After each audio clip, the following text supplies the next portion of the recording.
Ay çok güzel anlatıyorlar.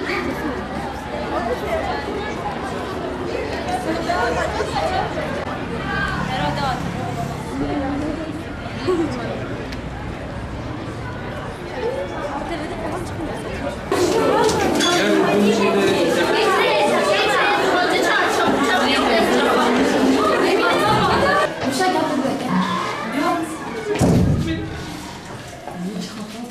Selamünaleyküm kardeşler.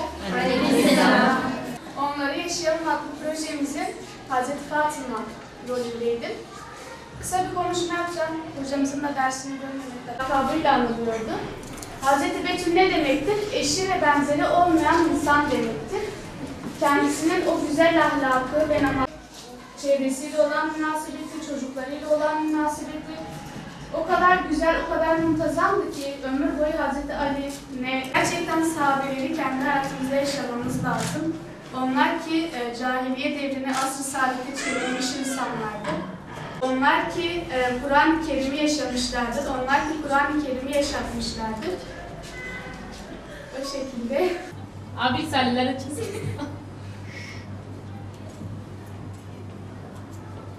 Selamünaleyküm. Aleykümselam.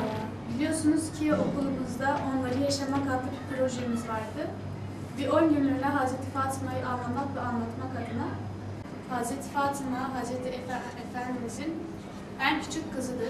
6 tane çocuğu var, en küçük kızıdır ve yine ona en çok benzeyen çocuğu. Hayatımızda yaşamalı ve yaşatmalıyız. Onlar ki Kur'an'ı yaşamış, Kur'an'ı anlatmış, Kur'an'a göre hareket etmişlerdir. Biz de kendi ahlakımızı, kendi hal ve hareketlerimizi her zaman Kur'an'a göre hareket etmeli ve ondan almalıyız. O sahabelerin o yolunu kendimize örnek almalıyız artık.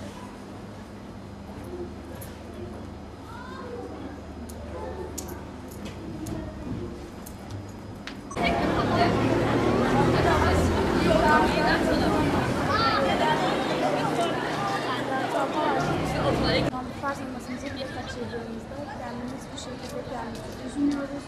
Hiçbir şekilde kazaya bırakmaya çalışıyoruz. Efendimizin soyu da kendisi devam ettirmiştir. Hasan bin Hüseyin'in annesi de Hazreti Hasan bin Hüseyin sahabeler. Sahabe ve manevi şahsiyetler üzerine kurulu bir projedir.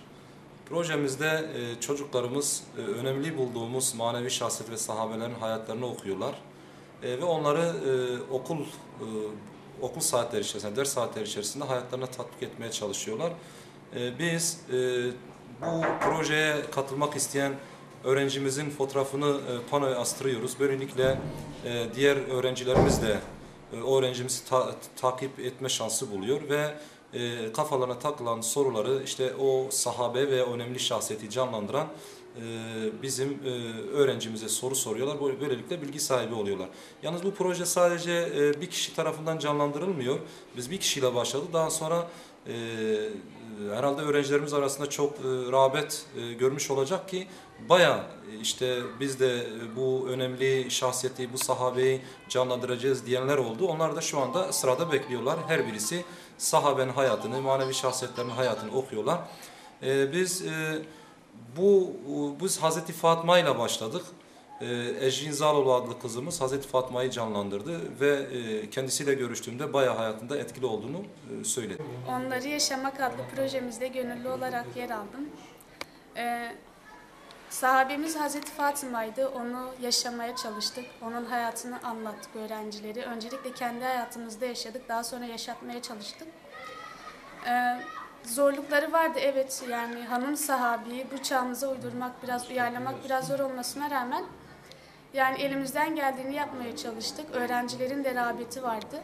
Özellikle 9. sınıf öğrencilerimiz gelip soru soruyordular, cevap veriyordu. O şekilde bir projeydi. Bunun hayatıma yansımaları da oldu. Sahabenin hayatını okudum ve önemli kesitlerini almaya çalıştım. Gerek Hazreti Fatıma'nın hayatında yaşantısı, eşiyle olan münasebeti, çevresiyle olan münasebeti, bu beni çok etkiledi. O şekilde hayatıma da yansıyan izleri olmuştur. Ya çok heyecanlanıyor insan ilk başta, hani Hazreti Fatıma ile anılmak. Kendisi de eşi benzeri olmayan Hazreti Betül lakabıyla anılıyordu. Hani ne kadar uygulayabilirim diye tereddüt etmiştim başlarda. Onun kadar eşsiz ve eşi benzeri olmayan bir insan olabilir miyim diye. Ama Allah yardım etti. Elimizden geldiği şekilde yaşatmaya devam ettik.